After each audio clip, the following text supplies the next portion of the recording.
여러분 일문은 다 기억했으면 좋겠다고 말씀드렸는데 일문 다 기억하십니까?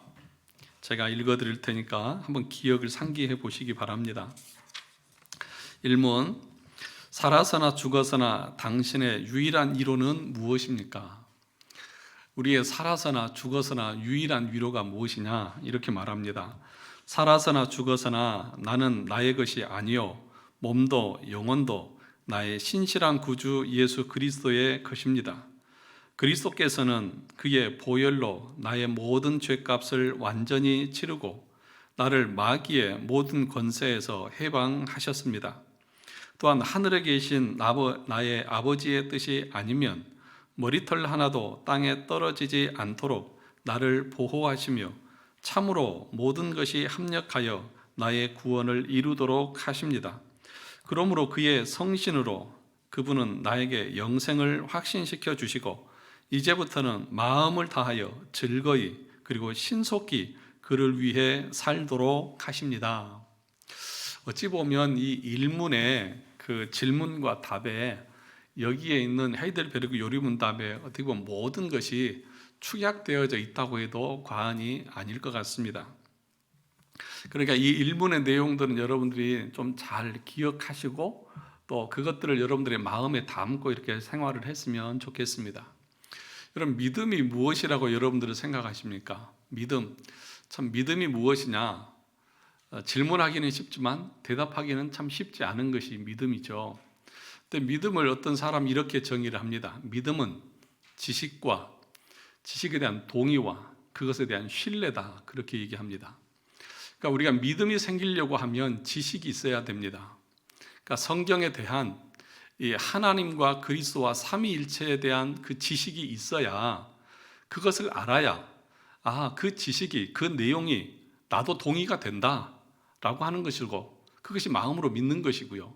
그리고 그 지식과 그 동의하는 것에 나의 전 인생을 맡기는 것, 그 신뢰, 그것을 가리켜서 믿음이다, 믿는다, 믿음이 있다, 그렇게 표현을 하는 것이죠. 그러니까 지식이 없으면, 우리가 뭘 믿는지 모르면 동의할 수도 없을 것이고요. 그것에 믿지 못하는 것에 내 삶과 인생 전체를 맡길 수도 없겠죠. 그러니까 여러분에게 있어서 믿음을 갖기 위해서 가장 먼저 해야 되는 것이 뭐냐? 지식적으로 하나님의 말씀을 배워야 하는 것입니다. 그러니까 여러분들이 오늘 이렇게 하이델베르크 요리문답을 공부하는 것은 한편으로는 지식을 쌓는 것이지만 더 나아가서는 이걸 배움을 통해서 여러분들이 동의하고 믿음을 가지게 되고 여기에 여러분들의 인생들을 맡기면서 가는 것입니다. 그러니까 믿음이라고 하는 것은 단순히 지식으로만 머무는 것이 아니고요. 내가 알고 있는 것을 신뢰하면서 거기에 나의 인생을 맡기면서 내 삶이 거기에 맞춰져 가는 것. 그러니까 진리의 가르침에 내 삶이 조정되고 재조정되어져 가는 것, 그것이 믿음의 삶이라고 할 수 있겠죠. 그러니까 우리가 교회에서 듣고 가르침은 가르침이고 또 밖에 나가서 생활하는 것은 내 마음대로 생활하는 것이고, 그것은 믿음을 따라서 사는 것이 아니죠. 그렇지 않겠습니까? 그러니까 믿음의 개념을 여러분들이 단순히 교회에 와서 예수님 믿으면 구원받습니다, 이렇게만 단순하게 생각하면 오해하고 오류가 많이 일어난다는 것입니다. 그러니까 제일 먼저는 배워야 합니다. 그래서 교회에 와서는요, 이 배우는 시간을 가져야 되는 거예요. 가르침을 받아야 돼요. 그래서 공부를 해야 됩니다. 그러니까 교회에 올 때는 여러분들이 공부하러 간다는 그 마음으로 오셔야 돼요. 그래서 이 시간 함께 공부를 하는데 오늘 신문을 같이 한번 읽어보겠습니다. 신문 제가 질문하면 답은 여러분들이 말해 주시기 바랍니다. 하나님께서는 그러한 불순종과 반역을 형벌하지 않고 지나치시겠습니까? 하나님께서는 원죄와 자범죄 모두에 대해 심히 진노하셔서 그 죄들을 이 세상에서 그리고 영원히 의로운 심판으로 형벌하실 것입니다. 하나님께서는 누구든지 율법책에 기록된 대로 온갖 일을 항상 행하지 아니하는 자는 저주 아래 있는 자라고 선언하셨습니다. 그러니까 오늘 이 신문에서 질문하고 있는 것이 무엇입니까? 우리 인간이 하나님 앞에 불순종하고 또 하나님의 명령에 반역했는데 그 반역한 것에 대해서 하나님께서 형벌하지 않고, 그러니까 그 죄에 대해서 벌하시지 않고 그냥 지나치시겠습니까? 라고 질문을 하고 있는 것입니다. 이 말 속에는 이런 의미가 있는 거예요. 어떤 의미가 있냐면, 야, 하나님은 꼭 그렇게 우리 죄를 그렇게 심하게 형벌하시는 분이 아니야. 하나님은 어떤 하나님이십니까? 여러분 제일 좋아하는 거예요. 하나님은 어떤 하나님이세요? 사랑의 하나님이시잖아요. 사랑의 하나님께서 어떻게 죄에 대해서 그렇게 심하게 형벌하시겠냐? 그렇지 않을 거야 라고 하는 의도가 이 질문 속에 담겨 있는 거예요. 그러니까 대답에서 뭐라고 말합니까? 결코 그렇지 않습니다. 절대로 그렇게 넘어가시는 하나님이 아닙니다. 그렇게 지금 말하고 있는 거예요. 그러니까 우리 성도들 중에서도 믿음을 잘못 알고 있고 구원의 길을 잘못 아는 분은 하나님은 사랑이십니다, 이 얘기만 계속 듣는 사람들은, 여러분 사랑은 뭐예요? 그냥 덮어주는 거잖아요. 그냥 이해하고 넘어가는 거잖아요. 그러니까 하나님은 그렇게 심하게 심판하시는 분이 아니다. 그래서 사람들이 죄 짓는데도 담대한 거예요. 왜요? 집에서도 그런 거 많이 경험했거든요. 우리 부모님들은 너 이놈 자식 한 번만 더 그러면 다리 몽댕이로 분질러 버린다? 그래서 분질러진 다리 있어요? 없잖아요. 너 이놈 새끼 그러면 당장 집에서 내 쫓아버린다? 물론 쫓긴 받았다가 다시 들어와서 집에서 같이 영원히 살잖아요. 그러니까 우리 사람들 마음속에는 하나님도 그렇게 생각하는 거예요. 하나님도 그렇게 철저하게 벌하시는 하나님이 아닐 거야. 그런데 오늘 하이델베르그 요리문답에서 뭐라고 말합니까? 결코 그렇지 않습니다.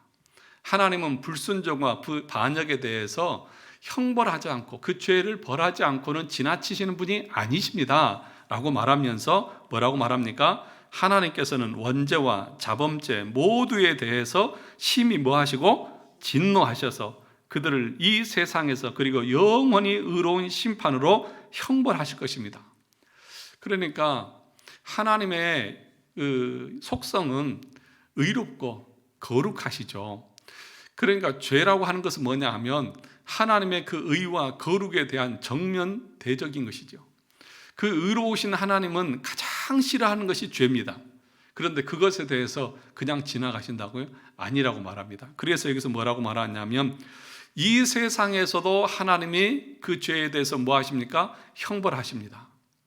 그러니까 이 세상에서도 형벌하시고 그 다음에 영원히 의로운 심판으로 형벌하신다. 그 말은 죽음 이후에 내세에서도 하나님은 영원히 멸망으로 지옥으로 형벌의 벌을 심판을 내리신다. 그 얘기를 분명하게 하고 있다는 거예요. 그러니까 여러분 하나님이 얼렁뚱땅 그래 뭐 이번만큼은 내가 넘어가 줄게 이렇게 하시는 분이 아니시라고요. 왜냐하면 하나님은 그렇게 하실 수가 없습니다. 왜요? 창세기에서 뭐라고 말했습니까? 아담과 하와에게 이것을 먹는 날에 내가 정녕 뭐하리라? 죽으리라. 정녕 죽으리라. 정녕 죽으리라. 그렇게 하나님이 선언하셔 놓고 뒤에 돌아와서는 그때는 내가 조금 감정적으로 격해서 그런 얘기를 했지 사실은 그게 아니야. 그렇게 말하시는 하나님일까요?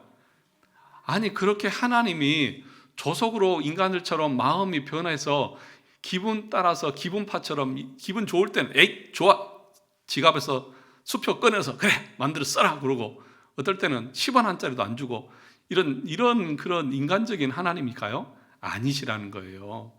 하나님은 철저하게 공의로우신 분입니다. 하나님은 그래서 12문에 보면 그 얘기가 나오는 거예요. 이제 12문에 보면 하나님은 사랑의 하나님 아닙니까? 그리고 또 묻는 거예요. 더 나아가서. 그러니까 뭐라고 말합니까? 맞습니다. 하나님은 사랑의 하나님이기도 하지만 또 무슨 하나님이세요? 공의의 하나님이십니다. 공의의 하나님이십니다.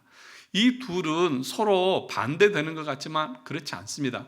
하나님은 이 두 가지를 하나님의 지혜로 조화롭게 행하셔서 어떤 불평도 어떤 원망도 없이 완전하게 행하시는 분이 바로 우리 하나님이십니다. 그렇게 지금 얘기하고 있는 거예요. 그러면 목사님, 제가 볼 때는 하나님이 분명하게 이 세상에 사는 사람들을 다 심판하신다고 했는데 죄에 대해서 반드시 지나치지 않고 형벌하신다고 했는데 주변에 보면 예수 믿지 않는 사람들, 또 큰 죄를 짓는 사람들이, 악을 행하는 사람들이 오히려 더 떵떵거리면서 잘만 살고요, 더 형통하고요, 더 승승장구하고요. 아니, 하나님의 이 말씀에 이 법이 어디 있습니까? 라고 그렇게 항의하는 사람들이 있잖아요. 그렇지 않습니까? 여러분들도 보면 우리나라 사법을 보면 어떠세요? 야, 저 인간 쓰레기 저거는 진짜 저렇게 해서는 안 되는데 더 큰 벌을 받아야 되는데 하면서 막 여러분도 욕하시잖아요. 그리고 주변에도 보면은 막 사기치고 거짓말하고 이런 사람들은 더 잘 되는 것 같잖아요. 그런데 여러분, 성경에 보면 뭐라고 분명하게 말하냐면 시편 73편에 보면 73편이 쭉 뒤로 넘어가 보시면 어디에 있냐면요, 몇 페이지에 있냐면 5페이지에 있습니다. 벌써 5페이지까지 왔어요. 벌써 5페이지까지 왔습니다. 그 5페이지에 보면 뭐라고 말하냐면 그 시편 73편에서 이렇게 얘기를 하는 거예요. 아니, 내가 보니까 그 악인들은 죽을 때도 건강하게 죽고 그들의 그 재산은 쌓여져만 가고 하나님이 어디 있으시냐는 거죠. 하나님의 심판이 어디 있느냐는 거죠. 하나님이 죄에 대해서 형벌하시는 것이 어디 있느냐는 것이죠.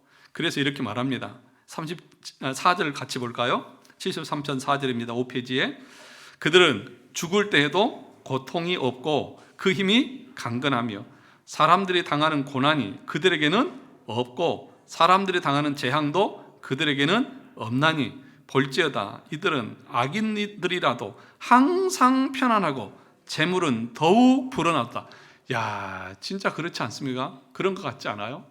그래서 신자들이 이런 상황을 보고 낙심하고 때로는 좌절할 뻔한 거예요. 야, 진짜 하나님이 계시냐? 아니, 계시다고 하면 저런 사람들을 저렇게 그냥 내버려 둘 수 있어? 어떻게 저렇게 악인들이 건강하고 승승장구하고 저렇게 강건할 수 있냐고요. 오히려 예수 믿는 사람들은 이렇게 힘들고 고난스럽고 어려운데 이 반대돼야 되는 거 아니에요? 그래서 뭐라고 말합니까? 17절에서 이렇게 말합니다. 하나님의 성소에 들어갈 때야 그들의 무엇을 보았어요? 종말을 내가 깨달았나이다.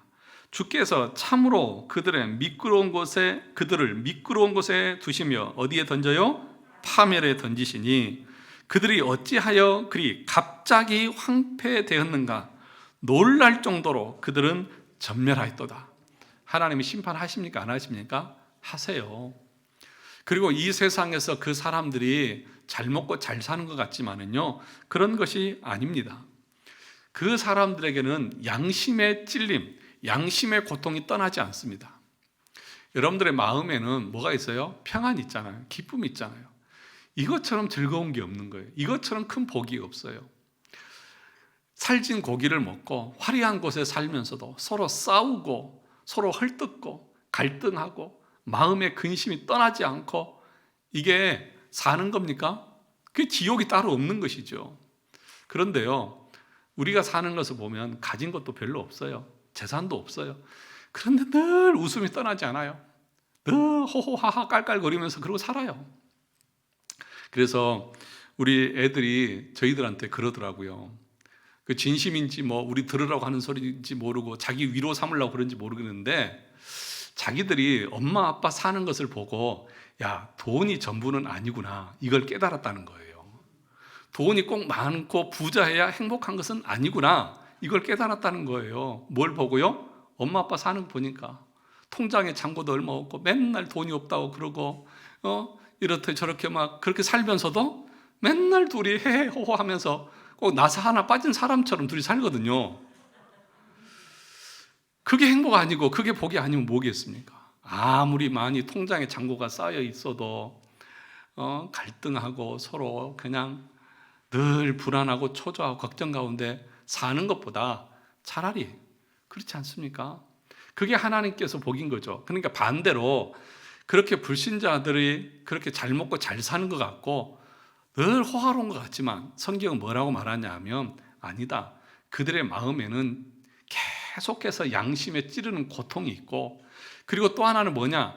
그들이 그렇게 자기들이 행하는 것이 죄인지도 모르고 그렇게 호화롭게 사는 것 자체가 자신의 죄를 자기의 머리 위에 쌓는 것과 같다. 그리고 결국에는 그것으로 말미암아서 그들은 내세에서 더 크고 더 엄중한 심판을 받게 될 것이다. 그러니 어떻게 그것이 하나님의 축복이라고 말할 수 있느냐? 어떻게 하나님이 그냥 내버려 둔다고 말할 수 있느냐? 그래서 이 하이델베르크 요리문답을 작성한 우르시누스는 이것을 해설하면서 이렇게 얘기했습니다. 그런 사람들에게는 내적 고통이 반드시 따르고, 그런 악인들에게는 불명예가 따르고, 또 하나님께서는 그러한 악에 계속 내버려 두심으로써 내세에서 받을 형벌을 금세에서 더 쌓게 하시는 중이시다. 그렇게 얘기했습니다. 그러니까 하나님을 알지 못하고 자기들이 좋아가지고 열심히 돈을 벌고 열심히 뭘 하는 것 자체가 뭐라고 말하느냐 하면 내세에 하나님께 받을 그 형벌을 쌓는 중이다. 그렇게 얘기하는 거예요. 그러니 이게 얼마나 무서운 하나님의 형벌입니까? 그래서 여러분 뭐라고 말했냐 하면 로마서 1장 28절 제일 위에 5페이지 제일 위를 한번 보시죠. 5페이지 제일 위에 로마서 1장 28절 같이 읽어볼까요? 또한 그들이 마음에 하나님 두기를 싫어하며 하나님께서 그들을 그 상실한 마음대로 내버려 두사 합당하지 못한 일을 하게 하셨으니, 그냥 내버려 두신 거예요. 그냥 내버려 두신 것이 그들에게는 저주고 그들에게 하나님께서 내리시는 벌이시라는 거예요. 그러니까 여러분, 세상에 하나님을 알지 못하면서 형통한 것처럼 강건한 것처럼 그렇게 승수장구하는 사람들의 그 성공에, 세상적인 성공을 보면서 부러워할 것이 있어요, 없어요? 없어요. 예. 부러워할 거 없어요. 왜 그렇습니까? 자기의 죄를 쌓고 있는 중이거든요. 하나님의 진노를 머리 위에 쌓고 있는 중이거든요. 그걸 뭘 부러워할 게 따로 있어요? 저는 그래서요, 정말이에요, 하나도 부럽지 않아요. 예. 하나도 부럽지 않아요. 그런데 예수 믿는 사람들이 그렇게 잘 먹고 잘 사는 건 부러워요.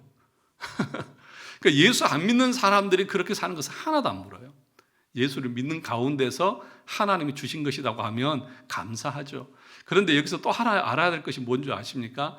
예수 잘 믿는 가운데서 하나님께서 우리에게 건강을 주시고 물질을 주시는 것은요, 목적이 있어요. 그 목적을 아셔야 돼요. 그 뭐냐 하면 은사, 물질 이런 것은요, 하나님의 나라를 위해서 사용하라고 주시는 거예요. 그걸 내 어떤 믿음의 자랑거리로, 내 어떤 그 부의 자랑거리로 하나님은 절대 주지 않았습니다. 그러니까 여러분들 그걸 아셔야 돼요. 선물로 주신 거예요. 뭐 하라고? 하나님의 나라를 위해서 쓰라고. 그래서 주시는 거예요. 그런데 우리가 그걸 잘 모르고, 야, 내가 믿음이 좋으니까, 내가 열심히 신앙생활 하니까 하나님이 나에게 이런 복을 주셨다. 그거는요, 하나님이 왜 주셨는지 목적을 상실한 어리석은 고백에 불과한 거예요. 그러니까 오늘 이들에게는 계속해서 고통이 있고 양심의 찔림이 있고 그들이 행한 것은 결국에는 마지막에 심판받을 것밖에 없다는 사실입니다. 모두 다 예수 믿기 전에 우리 모두 다는 그런 상태에 있었고 그런 형벌 아래에 있었다는 것이죠. 그런데 그 모든 형벌의 문제를 누가 감당하신 것입니까? 우리 주님께서 감당을 하신 거예요. 이거 외에는 없는 거예요. 그래서 6페이지 중간에 보시면 이렇게 말하고 있지 않습니까? 보라색 글씨 보면 그리스도의 보혈로 이 죄의 문제를 해결하지 못하고 형벌의 문제를 해결하지 못한 자들은 단 한 사람도 예외 없이 이 심판 아래 처하게 됩니다. 그러나 그리스도 안에 있는 자들에게는 뭐합니까? 이 형벌이 지나갑니다. 모든 형벌이 그쳐졌습니다. 모든 죄의 짐이 사함을 받았습니다. 용서함을 받았습니다. 이것이 신자가 가지고 있는 자유함입니다. 신자가 가지고 있는 담대함인 거예요. 그러니까 진리를 알지니 진리가 너희를 자유케 하리라. 하나님을 알고 그리스도 안에 거하는 자들만이 참된 자유함을 누리는 거예요. 마음의 근심과 고통이 없이 그리스도 안에서 주님이 주신 위로와 소망과 화평 가운데서 주님과 날마다 살아가는 거예요. 왜 그렇습니까? 하나님과 우리가 원수되어졌는데 그 원수된 관계를 우리 주님께서 다 해결해 주셨기 때문입니다. 그래서 로마서 1장에서 5장 1절에서 뭐라고 그랬어요? 우리가 들어봤던 것처럼 뒤에 보시면 로마서 5장 1절 같이 가서 읽어볼까요? 성경책을 보시라고요. 성경책을. 성경책 보시라고. 로마서 5장 1절에 보면 제가 읽어드리겠습니다. 그러므로 우리가 믿음으로 의롭다 하심을 받았으니 우리 주 예수 그리스도로 말미암아 하나님과 화평을 누리자. 뭘 누리자? 화평을 누리는 거예요.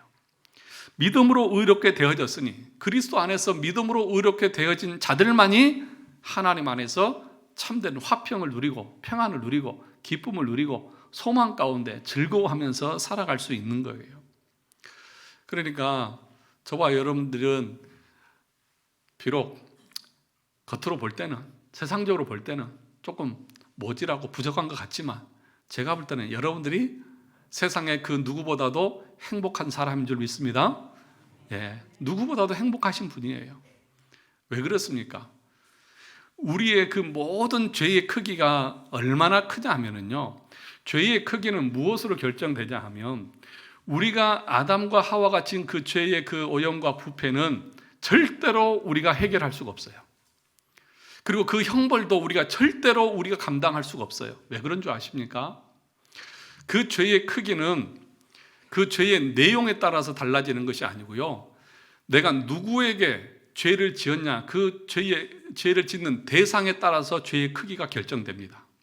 그러니까 하나님은 어떤 분이세요? 무한하신 분이세요. 그렇죠? 하나님은 영원하신 분이세요. 그러니까 우리가 지은 죄는 인간에게 지은 죄가 아니라 하나님께 반역하고 하나님께 불순종한 하나님을 향해서 지은 죄거든요. 그러니까 우리의 죄의 크기는 무한대로 커요. 하나님이 무한대시기 때문에 그분에게 지은 죄도 무한대예요. 그 무한대의 죄를 우리 인간이 어떻게 해결할 수 있느냐는 거죠. 무엇으로 해결할 수 있습니까? 누구의 목숨을 다, 그러니까 쉽게 말하면 이 지구상에 있는 모든 목숨을 다 바쳐도 그 죄가 용서받지를 못해요. 그럼 여러분들이 여러분의 죄를 무엇을 통해서 용서함을 받을 수 있겠느냐고요? 없어요. 왜요? 무한대니까. 유한한 인간이 무한하신 하나님 앞에 어떻게 그 하나님을 만족시킬 수 있겠습니까? 그래서 우리가 아는 대로 1만 달란트 빚진 자의 비유를 알지 않습니까? 그 1만 달란트 빚진 자가 그 빚진 그 주인에게 그 빚을 갚을 수 있었어요? 없었어요? 없었어요.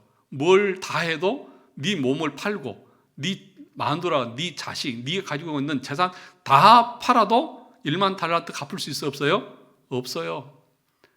그만큼 우리 죄가 큰 거예요. 그러니까 우리가 의지할 곳이라고 하는 것은 우리 주님밖에 없는 거예요. 오늘 아침에도 말씀을 드렸듯이 우리의 죄가 죄가 사망을 가져왔기 때문에 거기서 건진받을 수 있는 길은 다른 게 없는 거예요. 우리 주님이 다 이루시고 다 갚아주신 그것을 내가 빈손 들고 주님, 그것만이 나에게 소망이라고 하는 것을 나는 믿습니다 하고 그 믿음이라고 하는 도구, 수단을 통해서 수납하는 거, 받는 거, 거저 받는 거. 그래서 믿음은 뭐예요? 믿음이 뭐예요? 내 공로입니까? 선물입니까? 선물이잖아요. 그래서 믿음이 선물인 거예요. 그래서 믿음을 자랑할 것이 없는 거예요. 뭘 자랑해야 되냐? 그리스도의 공로를 자랑하는 거예요. 주님이 이렇게 행하셨습니다. 그것을 자랑하는 거예요. 그래서 우리가 그리스도 안에 있다고 하면 이 모든 것은 다 이제 용서함을 받았다는 거예요. 그게 참된 자유인 거예요.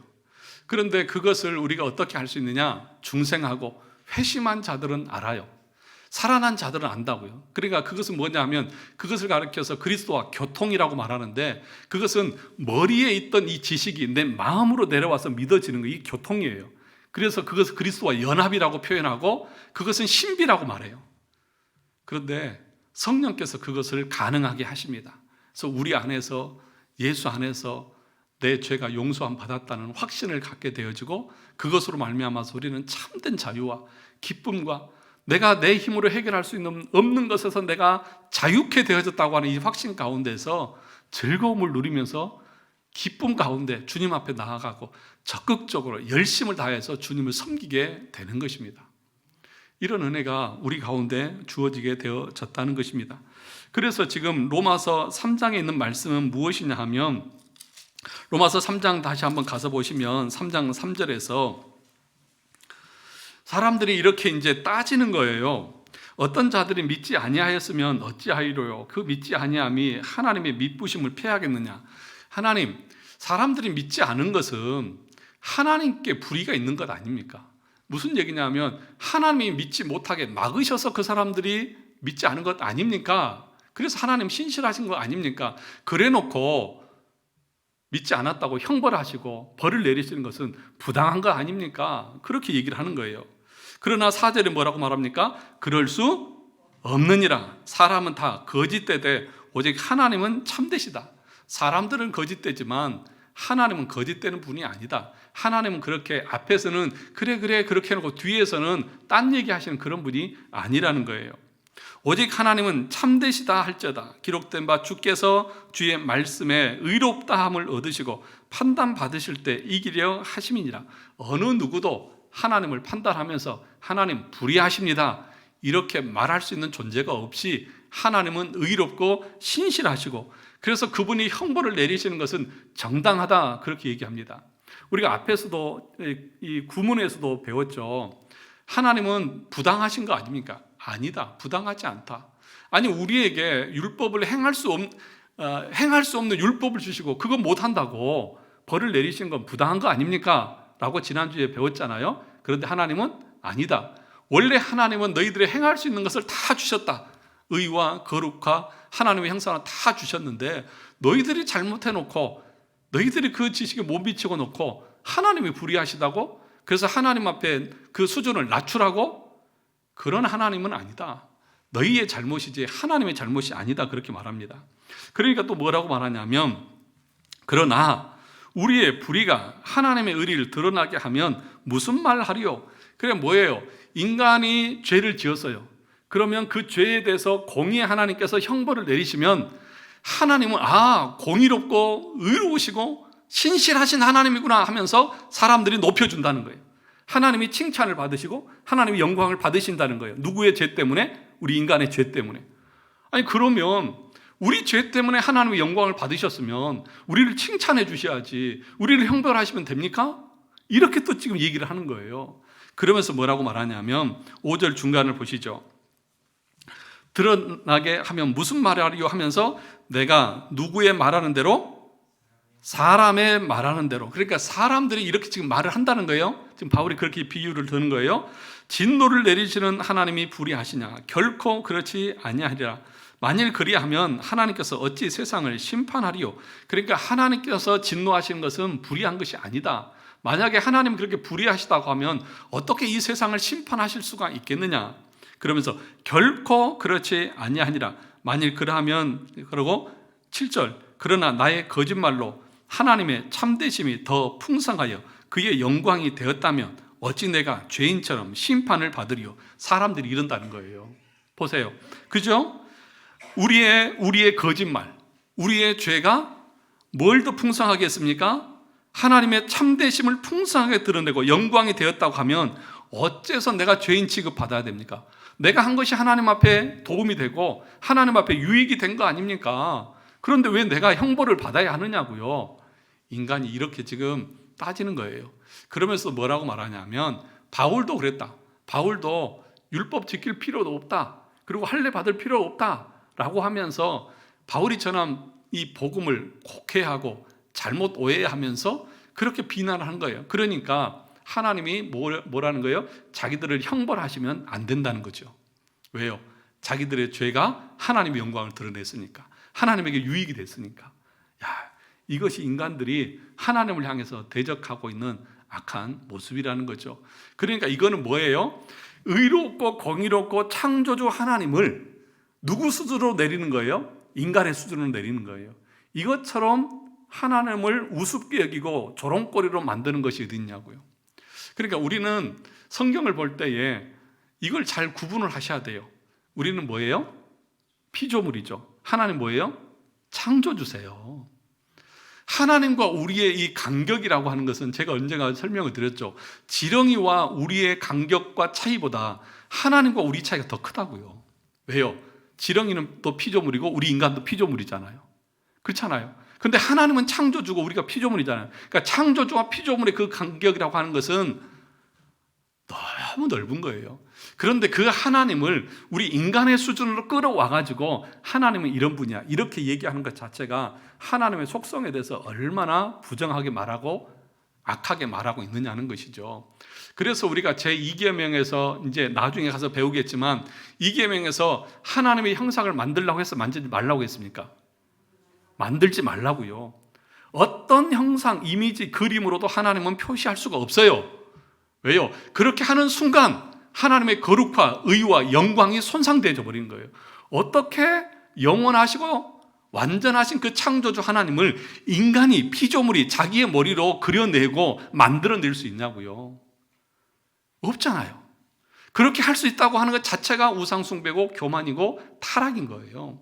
그러니까 지금 타락한 인간이 지금 바울이 말한 것은 로마 3장에 말한 것은 타락한 인간이 피조물이 창조주 하나님을 자기들의 수준으로 끌어내려서 하나님이 형벌하시면 안 되는 거 아닙니까? 내가 하나님 앞에 도움 드렸지 않습니까? 나 때문에 하나님 영광 받으신 거 아니에요 라고 말하는 것 자체가 얼마나 어불성설이냐는 것이죠. 그래서 언젠가 제가 여러분들에게 그런 말씀들을 드렸죠. 웨스트민스터 신앙고백서 하면서 하나님에 대해서 얘기하면서 하나님은 늘 현재만 있으시죠. 하나님 모든 거 다 아세요? 모르세요? 다 아시죠? 그러면 여러분들이 뭔가 선한 일을 한다고 해서 하나님 막 기뻐하고 여러분들이 뭐 죄를 지으면 막 슬퍼하고 그러십니까? 성경에 보니까 그런 표현들 있잖아요. 하나님이 슬퍼하시고 하나님 진노하시고 그거는 우리가 알아듣기 쉽게 표현한 것뿐이지 하나님이 인간들처럼 일희일비하고 그런 분이 아니세요. 여러분들이 어떻게 하든지 간에 하나님은 자기의 계획을 다 이루어 가세요. 어떻게 해요? 하나님의 섭리 가운데 이루어 가세요. 다 이루어 가세요. 그래서 일문에서도 얘기했잖아요. 일문에서도 하나님은 참새 한 마리가 떨어지는 것도 허락 없이는 안 하세요. 그러니까 모든 것이 하나님의 계획과 섭리 가운데 가시는 거예요. 그런데 뭐 내가 뭐 했다고 하나님이 뭐 어떻게 하고요? 아니에요. 하나님은 섭리 가운데 줄 자에게 주고 거두어 갈 자에게 거두어 가시는 거예요. 그 과정 가운데서 우리는 어떻게 하는 거예요? 무엇이 하나님의 뜻인가를, 하나님이 기뻐하신 거를 말씀을 공부하면서 거기에 순종하면서 가는 삶이 가장 복되고 아름다운 삶인 거예요. 그러니까 예를 들어서 섭리를 얘기할 때 그런 얘기 했잖아요. 여러분, 가룟 유다가 예수님을 팔아서 예수님이 십자가에서 죽으셨고 그래서 죽으심으로 말미암아 우리가 구원을 얻었잖아요. 그러면 가룟 유다는 벌을 받아야 돼요? 받지 않아야 돼요? 왜요?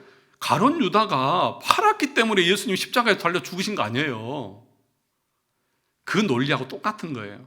그러나 여러분, 가룟 유다가 아니어도 예수 그리스도는 십자가에서 죽어요, 안 죽어요? 죽어요. 다른 방법을 통해서라도 어떤 방법이든지 아니면 가룟 유다 아니야 다른 사람을 통해서라도 팔려서 죽으세요.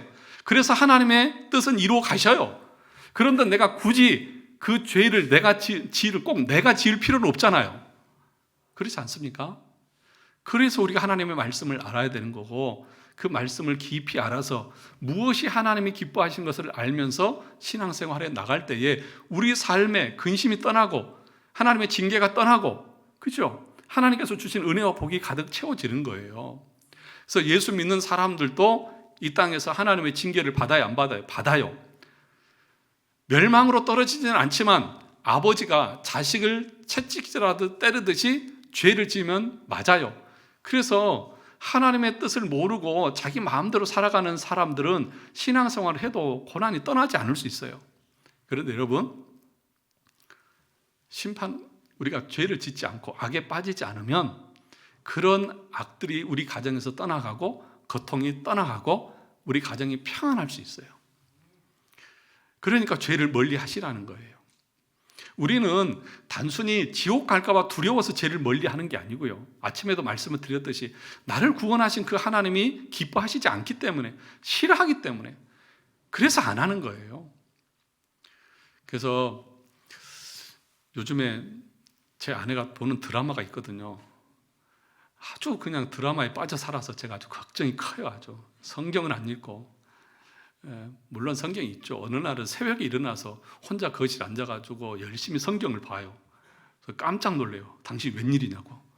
이른 아침에 이렇게 일어나서 성경을 보고. 그런데 이렇게 드라마나 이런 걸 보면 그 악을 행하다가 결국에는 그 악한 자들끼리 서로 싸우고 다투고 하다가 결국에는 당하잖아요.